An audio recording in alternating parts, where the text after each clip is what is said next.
barakum lama fi kudha torbatti manguddoon umrii 70 kan Lawrence Joorri Piljaamu mana hidhaa seenuuf jecha baankii irratti saamicha raawwate soorri qalbii eegalee jira.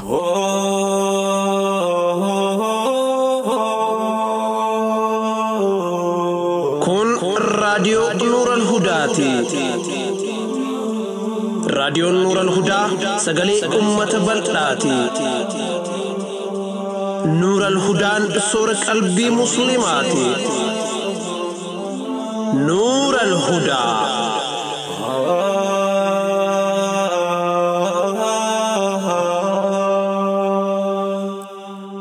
بسم الله الرحمن الرحيم الحمد لله رب العالمين الصلاة والسلام على رسول الله الأمين وعلى آله وصحبه أجمعين. السلام عليكم ورحمة الله وبركاته. هردفتو نور الهدى كبجمو أكم جرتن الحمد لله ثم الحمد لله حيم ربي قداتين هرأسنا جاولي تدجاني جر مشركوني يوخين وري ربي التن أمانين قاف أنبيون نجرن معجزات دلقا نقرسيس أجاني أرقمتو تربي قافتاترن تابوت إفي قبرن أمو تكا معجزان وفدلقا وربته خيس ملئس قرآن قرسيس أجانين قافن وصورة قاتو كلين قره أكنو متلفاق أنيخن ربي خين جاني قبراترن أكس موري وان دبا هردفا جروس ورهقاتين رقادي هي فردا وان قبتا موجدي مفيدا جراني قافتن هقانو تيساني جبامو أمو رقافي وان قبتا ما كفيداني قافتن وصوري حقا رقافي ديلي هدنو نسانين فلتن مسيلمة الكذاب نمجا موتوتره نمنيخن أصو نبي محمد صلى الله عليه وسلم جرو أني نبي رجئي صوبان إرقما ربي تهوسال اللبتي نما دماء وهيتي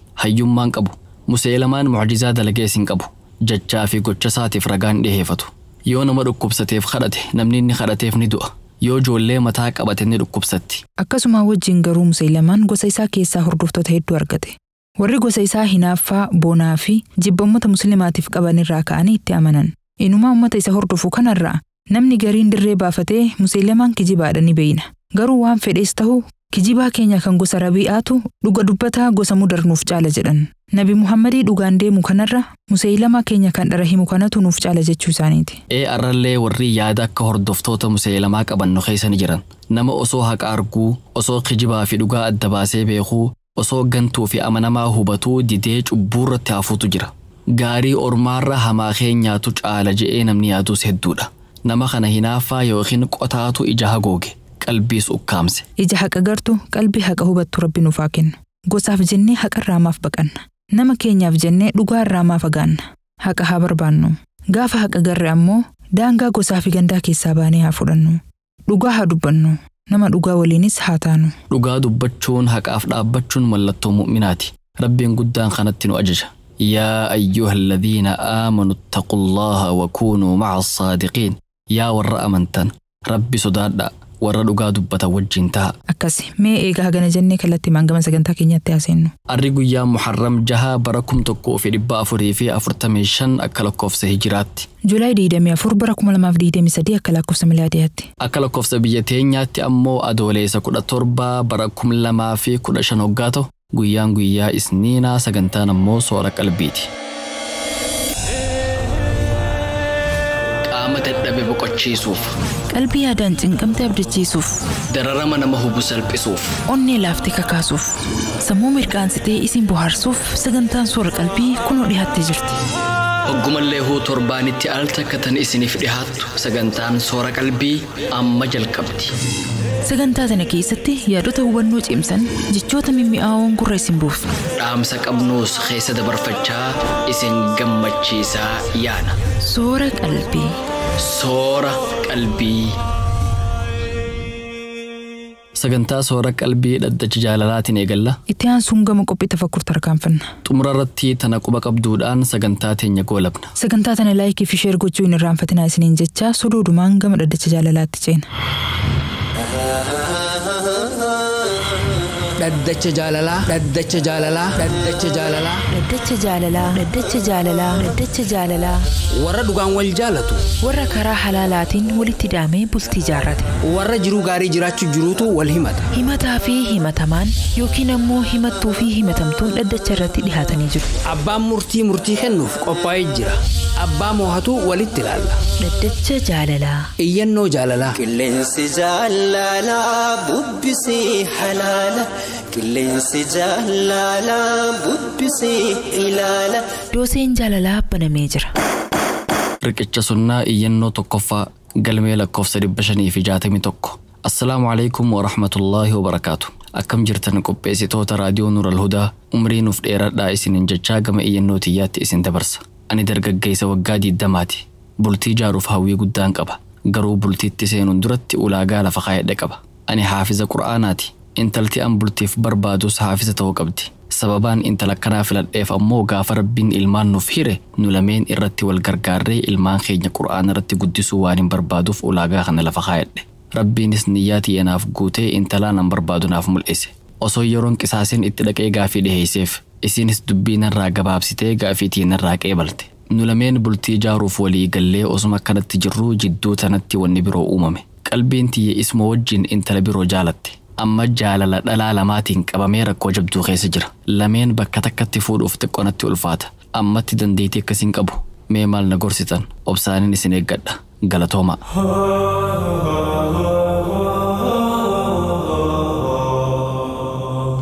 Hayyee maal jettaan? Umriin ijoollummaa akkanuma. Jaalala jechuu waanuma fiilmii irratti ilaalan san sehan. Warra wal arihaa qarqara galaanarra fiiguu san baanta? Fiilmiin hedduu akkasuma. Iyyataan kun dardara ganna 20ti. Intala ijaan argeetti bareedde hundaa waan jaalateef seha. Jaalalti dhugaa bultii keessa jirti. Wanni nikaahaa dura jiru jaalala dhugaatii miti. Fedhinnaa fi bolola qalbiiti. Akkasi. Gabaabinaan obboleessa keenya kanaa wanti jennu fedhinnaa qalbiitiin dagamtee yeroo keen qisaasin. Intala lameen bultiif laallattee irraa tansiif taatu fuladhu fuudhi.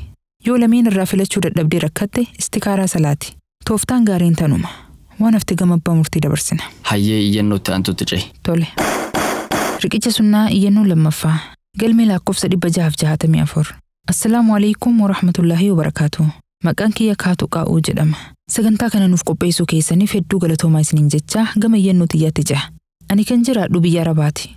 Gaafa duraa biyyatti bultii ijaaree ture. Jaarsa kiyya wajji eega ilmoo takka argannee booda wal dhabnee adda baane. Achi booda an ka'ee gara biyya Arabaa dhufe. Ani gaafa biyya jiru barnoota akkaadaamii malee barnoota diinii waan takka illee hin baranne. Eeguma biyya Arabaa dhufee karaa onlaayiniitiin aliifarraa eegalee waggaa 3 keessatti Qur'aana kattame. Hadiisas eegalee jira. Alhamdulillah. Kunni fadli Rabbii kiyyaati. Osuma haala kanaan jiru ustaaza Qur'aana na barsiisuu irraa jaalalti na qabde. Haasawa isaa irraa akka hubadhetti innis na jaalatee jira natti fakkaata. Yeroo inni telefoonaan na dubbisu waanuma jannata keessa jiruuf seha. An nama kana diiniif jecha jaaladhe. Iddoo dhalootaatii fi bakka inni irraa dhufe osoo hin beekin waanuma diin irratti wal barreef jecha jaaladhe. Fedhinnaan kiyyeessanuma ture. Ulaagaan an bultiif laalladhu diiniidha. Santu nama kana na jaalachiise. Eeguma wal jaalannee booda hanga takka wal qoranne. Anis eenyummaa isaa hubadhee innis haala gaariin na hubatee bultitti seenuuf walii galle. Anama dura heerumee ilmoos qaba. Inni garuu hanga ammaa hin fuune. Bultitti seenuun dura dhugaa walitti himuu waan barbaachisaa ta'eef anis waan jiru hundaa osoo hin dho'isin itti hime. Innis amma dura heerumuuf ilmoo qabaachuun kee rakkoo hin qabu naan jedhe. An gurbaa kana hedduu jaaladhe. Halkanii fi guyyaa waanuma isaa yaada. Yoo inni osoo naaf hin bilbiliin xiqqoon irraa turu ofumaa itti bilbilee dubbisa. Osuma haala kanaan jirru ji'oota muraasa dabarsine. Gaaf tokko Zoom irratti walii bilbilee osoo haasoyinu eega bultitti seenuu murteessine waa wal dho'isuun gaarii miti. Kanaafuu telefoona kee irraa iskiriin sheer naaf godhi. Yookiin iskiriin telefoonaa irratti shaashaa ol naa baasi naan jedhe. Kana jechuun inni bakkuma jiru taa'ee waan telefoona isii keessa jiru laaluu fedhaami? Waan isiin telefoona keessaa qabdu. Muuziqaa moo nashiidaa qabdi? Moo waan hamaa daawwatti jechuu laaluufi. Hayyee. Akkasitti iskiriina telefoona kiyyaa banee fi waan telefoona irraa qabu hundaa itti mul'ise. Telefoona kiyya keessa footoo saayibban kiyyaattu jira. Hedduun isaanii garee Zoom keessatti nu wajji qara'an. Inni maqaa isaanii malee footoo isaanii argee hin beeku. Anis waan haalaan isa amanuuf tun abalu. Tunis ebalu jedhee footoo saayibban tiyyaa hunda itti mul'ise. Warra footoo ifii Zoom irratti hin mul'ifneetti garsiifte jechuudha. Kun dogongora guddaadha. Osoo namni kun jaarsa isiituu tahee abadan itti mul'isuun qabdu. Haalaan dogongora guddaadha. Maal akka godhuuf itti mul'ifte? Akka jaartii lammaffaa godhatuuf moo akka isii dhiisee jara kaan keessaa filatuuf? Hedduu nama dhiba. Hayyee meetti fufe. Waan telefoona kiyya keessa jiru hunda eegetti mul'isee booda dabareen tiyya geesse. Kanaafuu atis iskiriina kee bani waan telefoona irraa qabdu natti garsiisi jedheen. Innis hoggasuma iskiriina telefoona isaa naaf bane. Hayyee fotoowwan as keessaa qabdu bani jedheen. Yeroo inni fotoo ol banu rifadhee waan ta'u wallaale. Fotoon saahibban tiyyaa tan daqiiqaawwan duratti mul'isaa ture hundi telefoona isaa keessa jira. Iskiriinshoot godhate jechuudha? Haaya. Waan kana arginaan hedduu dallane. Maaliif iskiriinshoot gote jedhee gaafannaan? Warra sagaleen beeku kana fotoo isaanii barumaaf seef godhinaan jedhe. Anis hedduu dallanee amma booda sin barbaadu argaa kee hin fedhu. Hanga dhumaa adda hafne nagayetti jedhee telefoona irratti cufe. Telefoona isaa cufee irraa fagaadhus garuu garaa irraa murachuu dadhabe. Yeroo inni Qur'aana qaraasisu yoo sagalee isaa dhaga'uu hundaan hin boo'a. Garuu gochi isaa sun hedduun aarsa. Mee akkam gochuu qaba galatoomaa.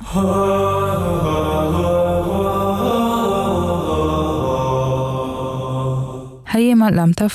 Badii inni dalagee fi tansiyyoo wal bira qabnee ilaalle badii isiitu irra guddoodha.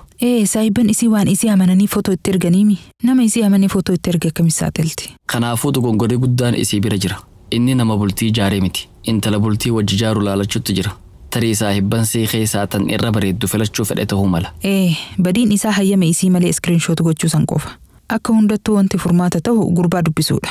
Gurbaa dubbistee footoo saahiban isii hunda akka diileet godhu haa gaafattu. Achi booda murtiin harkasii jirti. Yoo nama kanatti heerumuu feete dhiifama gooteef itti heerumti. Yoo hin fedhu jette ammoo ifirraa dhiifti. Nuti hanganuma jenna waan hafte gama abbaa murtii dabarsina.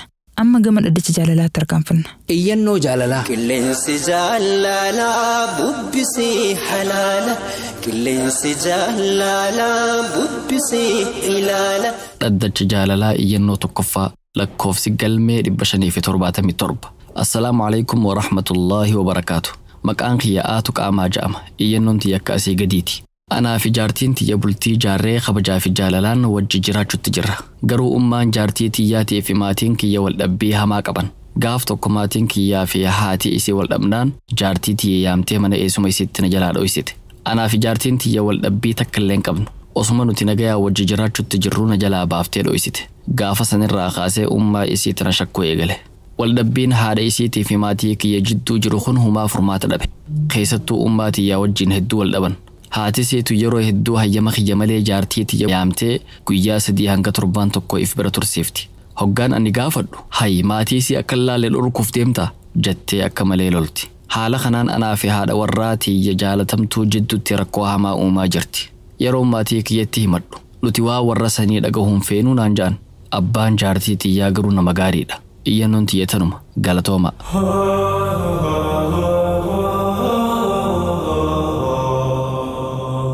Hayyee maal jettaamme? Yeroo hedduu rakkoon akkanaa maatii ollaa tokko qubatu keessatti mudata.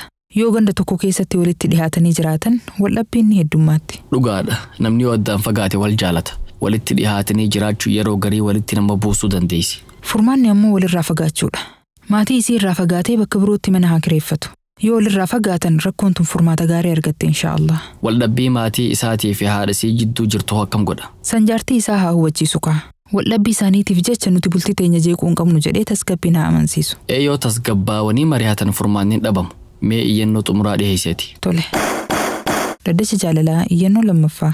Lakkoofsa galmee 545. Assalaamu alaikum wa rahmatullaahi wa barakaatu.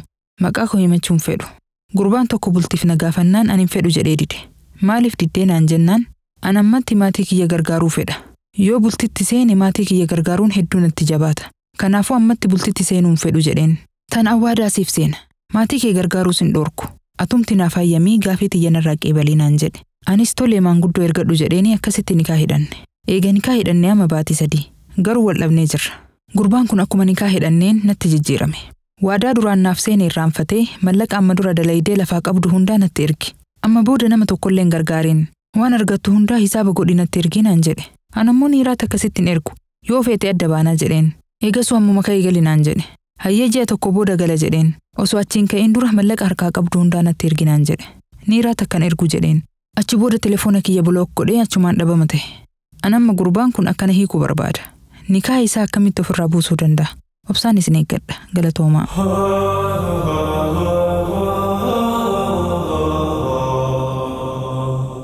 Gaaffii tana fakkaattu amma dura yeroo hedduu dhiyeessine. Tun tan xumuraa taati. Amma booda gaaffii akkanaan keessummeessinu. Murtiinis itti kennamtee jirti. Dhiira maallaqaaf jecha si barbaaduuf carraa takkaas hin kanneen.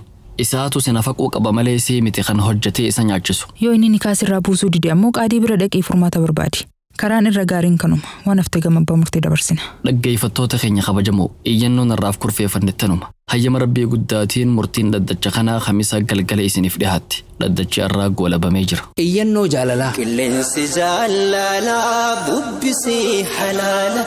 Qilleensi jaalalaa bubbisii ilaala. Torbaan kana dhaggeeffattoonni komentii YouTube, Telegiraamii fi appilikeeshina Nuural Hudaa irratti yaada isaanii nuuf kataban hedduudha. Rabbiif jecha isin jaalan. Haaluma kanaan jabaadhaa itti fufaa ja'an. Nutis Rabbiin isaaf jecha nu jaalattan isin haa jaalatuu jenna. asumaan yaada dhaggeeffattoonni nuuf katabanirraa muraasa gurreessin buufna. Daraaraa kiyyaa koomentii YouTube irratti nuuf katabeen Assalaamu alaikum wa rahmatullahi wa barakaatu. Akkam jirtu rabbiif jecha isin jaaladha. Sagantaa keessa waggaa 5 guutuuf hordofaa jira. Dhugatti suusii natti tahee jira. Yaanni an qabu yerootu akka malee xiqqaate. Yeroo nuuf fooyyessaa. Tika rabbii keessa nuuf jiraadhaan hun jedhe. Daraaraa kiyyaa salaamtaa ta'eetiif wa alaikumusalaam wa rahmatullahi wa barakaatu siin jenna. Rabbiin isaaf jecha nu jaalatte si haa jaalatu. Sagantaa daqiiqaa 30 tana qopheessuun guyyaa 4 ol nutti fudhata. Waa hundaa qulqullina gaariin isin biraan ga'uuf waan hojjennuuf ammatti sagantaa kanaa ol dheeressuun haalaan nutti ulfaata. Yaada nuuf gumaachiteef galata guddaa qabda. Assalaamu alaikum wa rahmatullahi wa barakaatu. Maqaan kiyya Abdii Khadiir jedhama. Godina Harargee Bahaa Aanaa Dadar Araddaa Golutti barataa kutaa 12ffaati. Jalqaba irratti akkami nagaa keessanii yaa qopheessitoota soora qalbii. Ani wallaahi dhugatti haalaan isin jaaladha. Ana caalaa rabbiin isin haa jaalatu. Sagantaa teessan bara 2019 irraa in hordofuu eegale. Waa hedduun irraa baradhe. Fariyaa fi Usmaan rabbinaaf kadhaa akka rabbiin ana qajeelchu karaasaatti. Galatooma. Obboleessa keenya Abdii Khadiir rabbiin isaaf jecha nu jaalatte si haa jaalatu.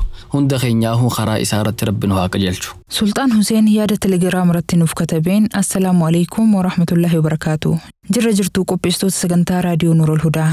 Nageenyi rabbii guddaa bakka jirtanitti isin haa dhaqqabu jechaa maasha Allah rabbiin isin irraa haa jaalatu. Sagantaa soora qalbii haalaan hordofa. Haalaanis natti tolti. Gaafii tana yoo isinitti tole naa deebisaa. Tokkoffaa. Fariyaa Adam sagantaa YouTube kee irratti gadi dhiiftuma adda kutte. Lammaffaa. Abu Bilaal Huseen eessa bade? YouTube mataa isaa qaba? Nama haalaan natti toluudha. Usmaan Abdullatiif dhaamsee ati seensa sagantaa irratti nuuf dhiheessitu haalaan natti tolti. Haaluma kanaan itti fufii siin jedha. Rabbiif jecha isin jaaladha. Hayyoota keenya wajjin umrii nuuf dheeradhaa nuun jedhe. Obboleessa keenya Sultaan Huseen salaamtaa ta'eetiif wa alaikumusalaam wa rahmatullahi wa barakaatu siin jenna. Yaada nuuf gumaachiteef guddoo galatoomi. Gaafii siif dhiyaatti deebisigaa. Viidiyoo YouTube keetirratti maxxansitu maaliif dhaabde? Viidiyoo gaggaarii hedduu qopheessutu jira. Hojii qulqullina qabuun dhufuu waan barbaadeef ture. Hordoftoonni kiyya hundi uummata gaggaariidha. Warra qulqullina fedhu. Kanaaf anis waan qulqullina gaarii qabu qofaan dhufuu dirqama ofirratti godhe. Amma dura sagantaa hanga 2 waraabee ture. Garuu hanga yaadeetti hin gammanne. Saniif tursiisuu filadhe. Inshaallah dhiyootti viidiyoo gaggaariin ni dhufa. Kan lammataa ammoo Abu Bilaal Huseen gama keessaatiin waan hedduu nu gargaaruu jira. Ammatti sagantaa waraabuuf haala mijaawaan qabu. If duratti yoo haalli mijaaweef inshaallah sagantaa gaggaarii isiniif dhiheessa jennee abdanna. Obboleessa keenya Sultaan Huseen yaada nuuf gumaachiteef galatoomi. Yaanni Ikhlaas Abdurra'uuf YouTube irratti nuuf katabe ammoo kan asii gadiiti. Assalaamu alaikum wa rahmatullahi wa barakaatu. Maasha Allah rabbiin isinirraa haa jaalatu. Hojiin keessan baay'ee nama boonsa. Ifaajjii keessan rabbiin guddaan jannatul firdawsiin isiniif haa kafalu. Wallaahi dhugaa dubbachuuf ana kanama muslimaa tokkotti waa hedduun isinirraa barachaa jira. Akkaataa isinitti dhiheessitanii fi yaada namaa kanitan irratti awwaaniin je'uun qabu. Dandahee isin gargaaruu baadhus bakkuma jirtanitti fayyaa rabbiin isiniif haa dabalu. Nurul Hudaan dhugatti soora qalbiiti. Gaafii tokkoon isiniif qaba. Sagantaa tokko irratti maaliif iyyannoo 4 qofa dubbiftan? Sababiis waan iyyannoon hedduu taateef maaliif iyyannoo 7 yookiin sanii ol hin dhiyeessine? Yoo isiniif mijjaawetan addanuuf baasaa. Umrii dheeradhaa fulduratti deemaa nuun jedhe. Salaamtaa teetiif wa alaikumusalaam wa rahmatullahi wa barakaatu. Sagantaa 7 dabre irratti iyyannoo 3 dhiheessinee iyyannoo 2 ammoo gama iccitiitiin sheekaaf ergine. Waliigala iyyannoo 5 dhiyaate jechuudha. Yoo iyyannoon heddummaatti abbaa murtiitiif ba'aa guddoo taati. Fakkeenyaaf sagantaan kamisa dabre dhiyaate sa'a 1 fi daqiiqaa 10 guutuu dheerata. Hayyoonni murtii dabarsan iyyannoo hundaaf murtii dabarsuun duratti gaaffii hunda ni kataban. Achi booda ta'anii takka takkaan hukmii itti kennan. Nama dhaggeeffatuuf dalagaa laaftuu fakkaachuu mala. Nama hojjetutti garuu ni ulfaatti. Hayyoota keenya yeroo isaanii wareeganii waan hagana ga'u kana ummataaf hojjetaa jiran rabbiin addunyaa fi akhiratti isaan haa milkeessu. Isinis du'aa godhaaf. Sagantaa tanarratti akka nu gargaaraniif mashaayikoota hedduu dubbisne. Namni gaafii teenya nurraa qeebalee gama kanaan hawaasa tajaajiluu jiru namuma 2 qofa. Sheek Jaabir Abdallaa yookiin Dr. Lu'aawul Islaamii fi Sheek Muhammad Waadooti. Rabbiin isaan irraa jaalatu. Kanaa ol iyyannoo itti heddumeessinii isaan dararuun feenu. Komantiin dhaggeeffattoonni nuuf kataban hedduudha. Hunda asirratti dhiheessuuf yeroon nuuf hin geessu. Hunda keessanuu isin galatoomfanna. Amma gama qophii tafakkur isin dabarsina.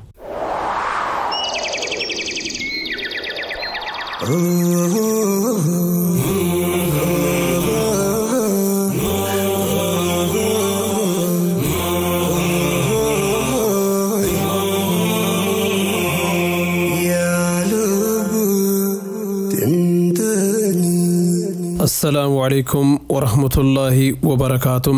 كم جرتن أردفتو تقبي تفكر إلهي نولتم أردان نجينيان ولتدي بني جرم Qophii tafakkur keenya hardhaatiin sanyii qamalee tokkoon wal barannam. Maqaan qamalee hardhaa waliin daawwannum Red Shanked Duck jedhama. Sanyiin kun sanyiiwwan qamalee keessaallee kan bifa garaagaraa qabuu fi kan hawwataa ta'edha. Sanyiiwwan qamalee Duck jedhaman keessa sanyii garaagaraa sadiitu jira. San keessa hardhaaf isa bifa garaagaraa qabuu fi mootii qamalee jedhamuun beekamu kana waliin ilaalla.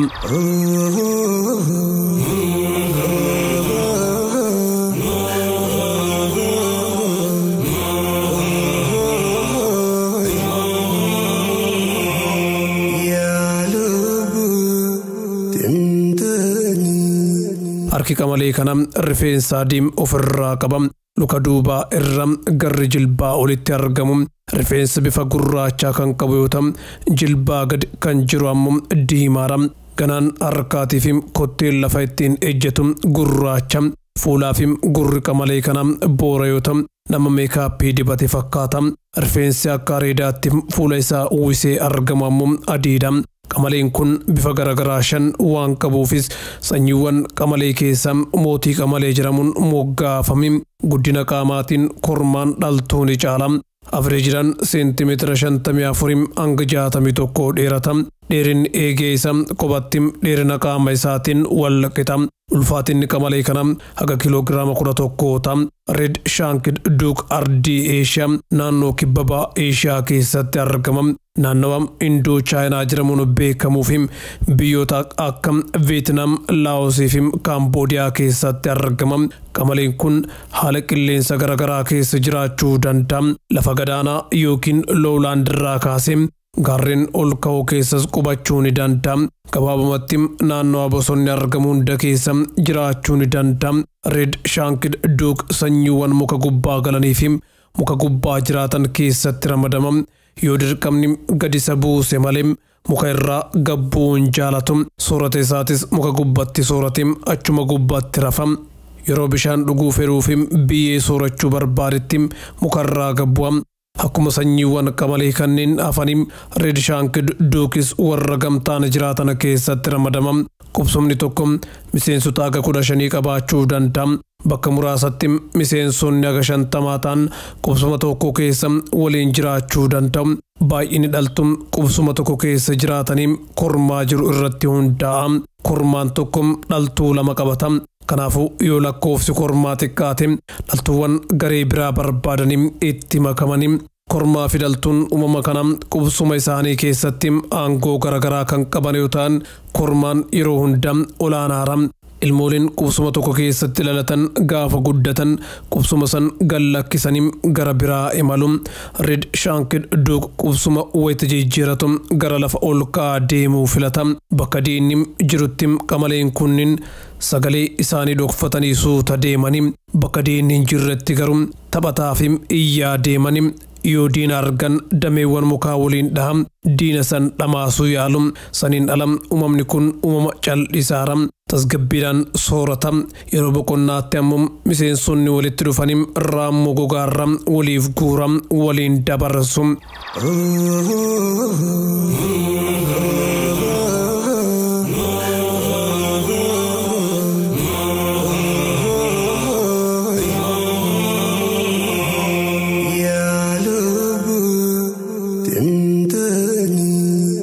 Red Shanked Duck warra Foliivaras jedhaman keessatti ramadama. Warra baala sooratu jechaadha. Hedduminaan baala kichuu ta'an filata. Yeroo garii firiiwwan mukaa sirriitti hin bilchaatinis ni soorata. Qamalee kanaaf wanti sirriitti bilchaate garaacha isaatiif gaarii miti. Kanaaf wantoota reef bilchaachuudhaaf ta'an barbaadee soorata. Firii bilchaate yoo arge muree lafatti darba. Hedduminaan bishaan waanuma sooratu keessa kan argatu ta'us yeroo garii gara lafaatti gabbuunis bishaan ni dhuga. Garaachi qamalee kana kutaa garaagaraa qaba. Red Shanked Duck diina hedduus bosona keessaan qabu. Yeroo hedduu cal'isaa waan ta'eef akkasumas muka gubbaatti ol siqee waan jiraatuuf bineensota biroo irraa fagaatee jiraachuun isaaf salphaadha. Diinni uumama kana ijoon ilma namaati. Ilmi namaa bosona mancaasuu irratti argama. Dabalataanis foon qamalee kana naannoo sanitti haalaan barbaadama. Gogaan isaatis faayidaalee hedduuf oola. Dawaas ni qaba jedhamee amanama. Warri mana keessa kaayatiin ittiin bashannanuu barbaadus hedduudha. Sababoota kanaaf jecha lakkoofsi uumama kanaa akkaan xiqqaachuu irratti argama. Yeroo ammaa kana sanyiileen duuk hundi walitti daamanii 26,000 hin caalanii. Sababa kanaaf jecha bineensota rakkoo hamaa keessa jiran keessatti galmaa'ee jira.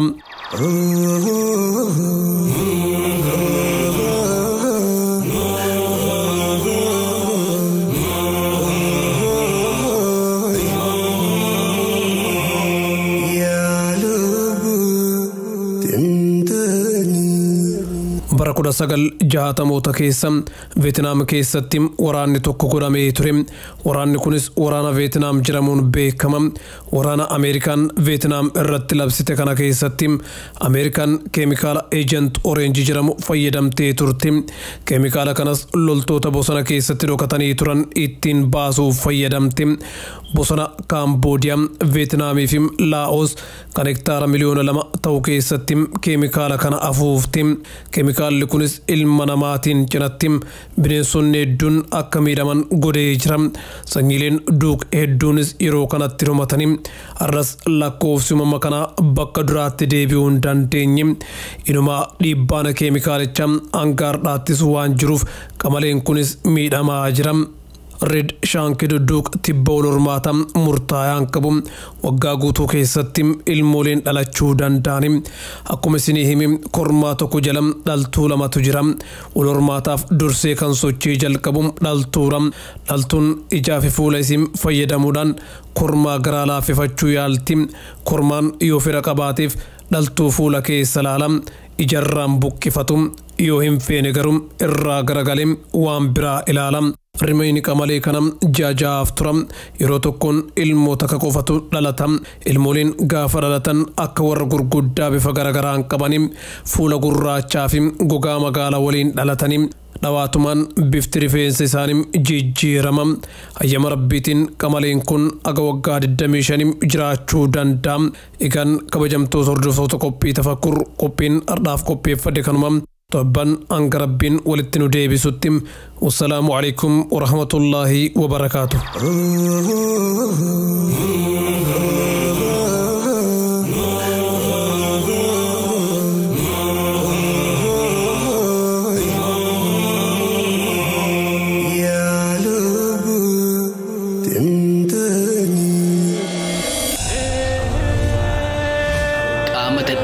Qalbii yaadaan cinqamtee abdachiisuuf, dararama nama hubu salphisuuf, onnee laaftee kakaasuuf, sammuu mirqaansitee isin bohaarsuuf sagantaan soora qalbii kunoo dhiyaattee jirti. Soora qalbii. Soora qalbii. Wanni ilmi namaa akkaan jibbu keessaa tokko manni hidhaati. Namni hidhame maatii isaatiin adda murama. Dalagaa isaatu jalaa bada. Jireenya isaatu tartiibarraa baha. Hidhaa waan hamtuu namni hundi irraa baqatuu fi irraa if eegurraayi. Kanaaf namni hundi sodaa hidhaatiif jecha yakka hojjechurraa if eegee jiraata. Haa ta'u malee biyyoota guddatan keessatti namoonni hidhamuu barbaadanii qaama mootummaa bira dhaqanii gaafatan muraasni argamanii jiran. Namni maaliif hidhamuu barbaada? Faayidaan hidhamurraa argamu hoo maali? Quba qabduu teenya irraatiin namoota muraasa kan sababaa ajaa'ibaatiif hidhamuu filatan isiniif dhiheessina. Tana quba qabdu. Tana quba qabdu.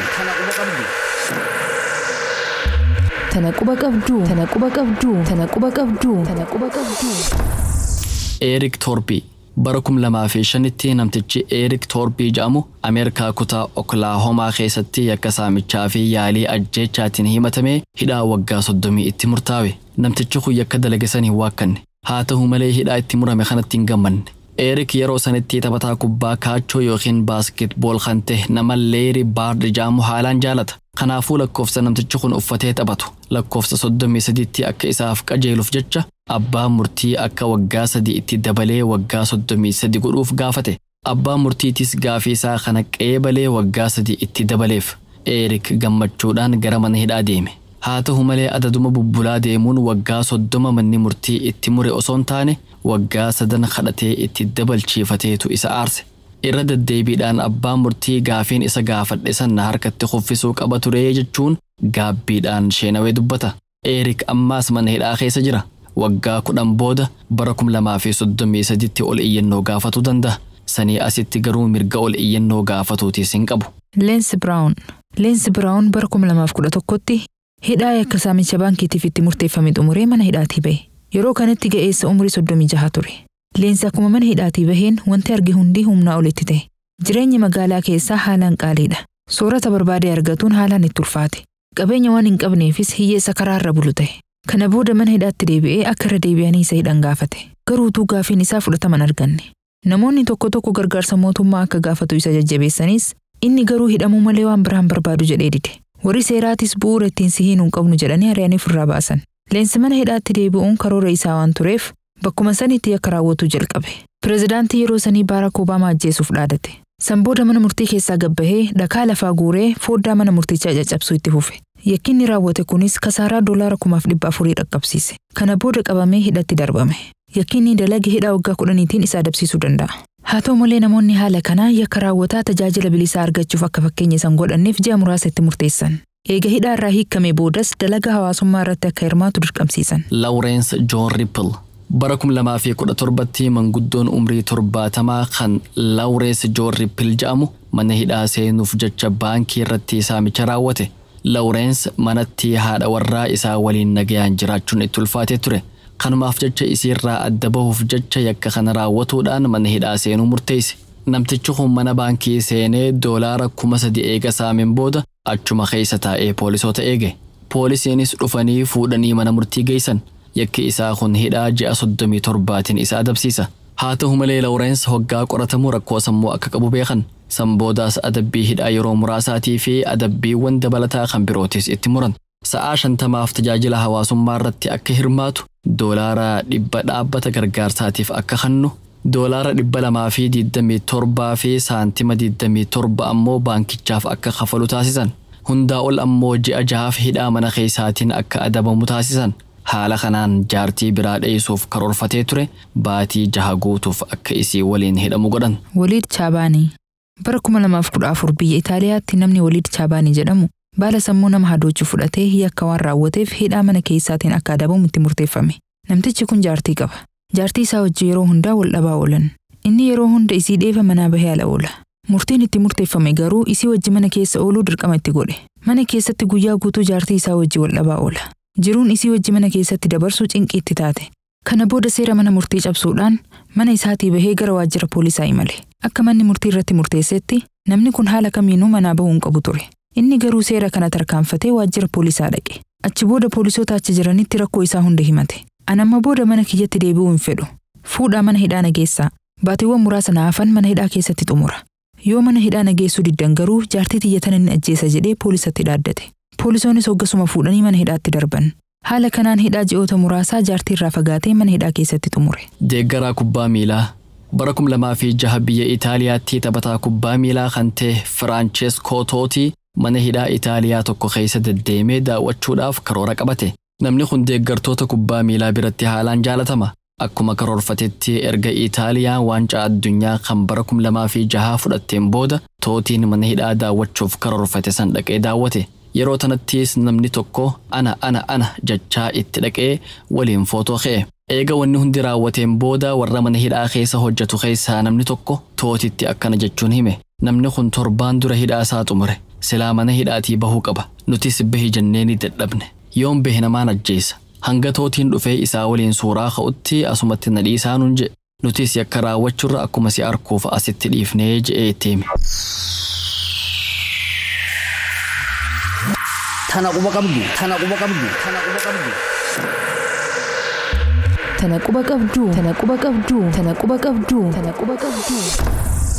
Takka lama jennee qophiilee irraaf qindeeffanne hunda isin biraan geenyee xumura sagantaarra jirra. Gama keessummeessuutiin kan isin wajjin turre Anfarhee Adamii fi Usmaan Abdullatiif. Barruu sagantaalee Abuu Ibtisaamtu nuuf qopheesse, qophii tafakkur ammoo Abdunaasir Tufaatu dhiyeesse. Waan hanga xumuraan hordoftaniif galatoomaa. Hanga sagantaatti aantuun walitti deebinutti nagaa Rabbii keessa nuuf jiraadhaa, jiruu qananii keessa qubadhaa, milkii duniyaa fi akhiraa harkadhaa. Wassalaamu alaikum wa rahmatullaahi wa barakaatuh.